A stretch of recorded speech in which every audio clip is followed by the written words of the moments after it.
Hello everyone, this is Mrs. G's Story Time, and we are reading Tanglewood's Secret by Patricia St. John by permission of Moody Publishing Company. And we are in Chapter 18, Terry at Home. Terry arrived in the ambulance at tea time, and his mother came with him, carrying their few belongings in an old tin box. Aunt Margaret had arranged for the ambulance, and Terry had been lifted and carried gently as possible. But even so, he was tired out. When we laid him in his bed by the open window and his dark eyes turned sadly to the beech tree, his small face looked as white as the pillow beneath him. "Oh, it's smashing," he whispered with tears rolling down his cheek. And the rest of the summer holiday passed quietly. Terry seemed perfectly happy and would lay for hours looking out his window with his arms thrown over his head. His mother cared for him tenderly, and I thought how much nicer she looked when she was doing things for Terry. Her whole face seemed to grow gentle. While Philip spent his evenings at the dining room table with his school books spread out in front of him, I would sit upstairs with Terry. Sometimes I would read aloud to him, but sometimes I would perch on the bed, leaning my elbows on the sill, and I would stare out into the dusk and talk. We talked about a great many things, for Terry, now that he had been too ill to do much else, thought a great deal.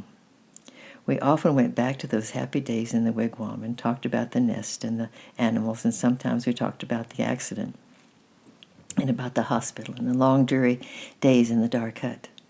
Sometimes about my mother and father and how pleased they would be able to see Terry when they came home.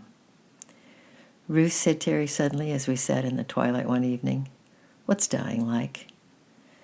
I shuffled my feet uneasily. I don't know," I answered, "but I think it's very nice. At least I think it's just like going to a beautiful place where Jesus is and where everyone is happy." "Why, Terry?" "Because I heard the doctor in the hospital say it," said Terry, looking around to see if nobody else was going to come in the door. "I told you once. He said, 'It's up to him, the poor little chap.' That means dying." "That was a long time ago," I said. He shrugged his thin shoulders. "I ain't got no better," he replied. "Ruth, does everyone go there?" "I'm not sure," I answered slowly. I think perhaps you'll have to ask the shepherd to find you.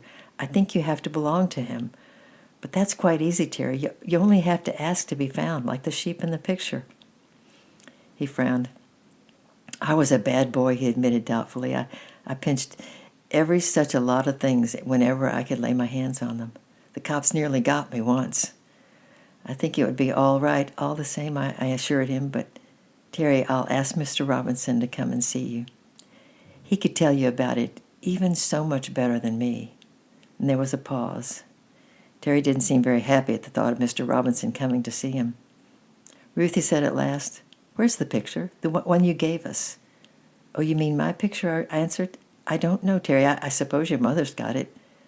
"I'd like to look at it again," he said. I told Mom to take it away because it upset me to see the sheep stuck on the rocks and wondering whether maybe the shepherd couldn't reach it.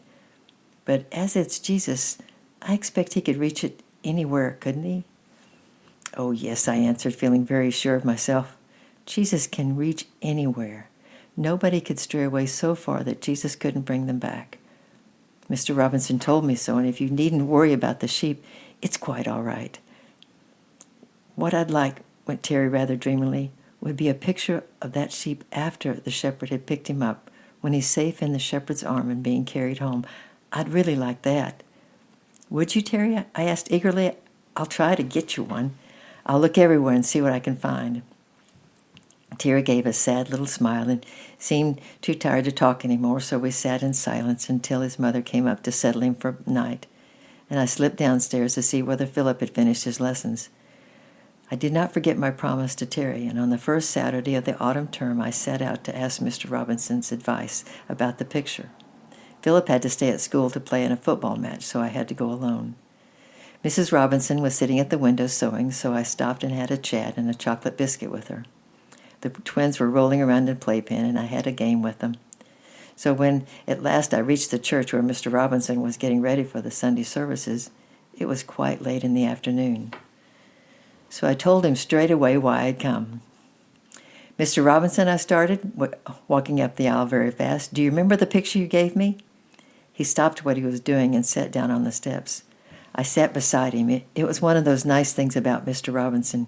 He always gave you his full attention. Indeed, I remember it very well, he replied. As you know, I had the same one hanging in my room. Oh, yes, I answered. Of course you have. Mr. Robinson, I want to get the next picture to that one. Do you think it would be possible? Do you think there's such a picture? Mr. Robinson looked very puzzled. I'm afraid I don't understand what you mean by the next picture, he said gently. Do you mean another picture by the same artist? Oh, no, I answered. I don't care who's painted it. I just mean a picture of what happens next, after the shepherd has picked up the sheep and when it's safe in his arms. You see, Terry doesn't like my picture. It makes him feel unhappy because he says he can never feel sure when he looks at it that the shepherd will really be able to save that sheep. You see, the shepherd's arms don't look very long, and the sheep is a long way down that cliff, and sometimes it bothers Terry. So I thought I'd try and get him the next picture, where the sheep is safe and where there's nothing more to worry about. Mr. Robinson's eyes never left my face while I was speaking, and when he answered, his voice was very serious. I will try my very hardest to get Terry the next picture, he said. But Ruth, you mustn't let Terry think that about the sheep. Do you think you could teach him a verse from the Bible if I taught it to you first? Oh, yes, I answered. I'm sure I could. I've taught him a lot of things already. Is it a shepherd's verse? Not exactly, Mr. Robinson. At least it doesn't actually mention the shepherd, but it's about him all the same. It is this. He is able to save completely those who come to God through him.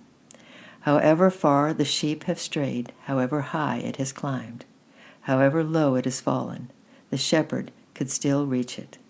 There are no people in the world, however naughty or however far away from God, whom Jesus cannot save as soon as they ask him. I looked up quite satisfied. I'll remember all that, I said, and I'll tell Terry. And then he needn't worry about the sheep any longer. Thank you, Mr. Robinson. On Monday, my friend promised as we left the church, I'm going over to Herefordshire, and I will look in the shops and see if I can find the picture you want. I told Terry all about it the next night, and he was glad to learn the Bible verse. He promised to feel quite certain about the poor sheep getting safe home, because now he understood that even the worst cliff couldn't stop the shepherd from finding the sheep. But poor Terry was very tired that night, so tired that I only stayed a few minutes. His face looked even whiter than usual, and he kept screwing it up as though his pain was very bad. His mother had hardly left him all day, and Aunt Margaret had been cooking really nice things to try and to get him to eat something, but it was no use. Terry turned his face to the window and lay silent and uninterested. Several days passed, and the beech leaves outside began to fall rapidly. Terry hardly spoke, but he liked watching them whirling about, and although his mother sat beside him most of the day, he usually lay looking outside.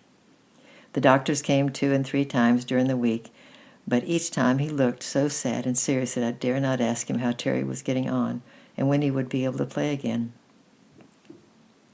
One afternoon I came running in from school to find that Philip was late. Flinging down my school bag, I skipped upstairs and then opened Terry's door very softly, for during the past few days even I had come to realize that I must be quiet here. I stopped in amazement in the doorway, for beside the bed sat Mr. Robinson, and Terry's thin face was turned toward him with a sort of smile on it, while he listened to a story about a tiger. I pulled up a chair and listened to until the end of the story, and then Mr. Robinson took out a flat parcel from under his coat. We waited till you came to open this, Ruth, he said. With eager hands, I tore off the paper and the string while Terry watched, and when it was unwrapped, it was so beautiful that we both just gave a little gasp and sat staring at it.